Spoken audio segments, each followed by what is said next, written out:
यहाँ पर ABCD एक क्वाड्रिलेटरल है। इसके जो डायगोनल्स हैं वो एक दूसरे को 90 डिग्री पर इंटरसेक्ट करते हैं। तो इस केस में AB square plus CD square will be equal to BC square plus AD square. Next है, यहाँ पर हमारे पास में 2 सर्किल हैं। एक सर्किल का जो सेंटर है वो O1 है और दूसरे सर्किल का सेंटर O2 है। R1 जो है वो फर्स्ट सर्किल की रेडियस है और R2 जो है वो सेकंड सर्किल की रेडियस है।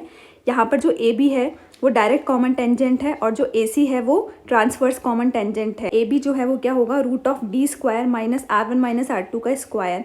यहाँ पे जो D है ना वो O1 से O2 की दोनों के सेंटर के बीच की डिस्टेंस है और जो ट्रांसवर्स कॉमन टेंजेंट है AC उसका फॉर्मूला होगा D square minus R1 plus R2 का स्क्वायर। अब हमें ये याद रखने के लिए कि R1 माइनस R2 किस में आता है और R1 प्लस R2 किस में आता है।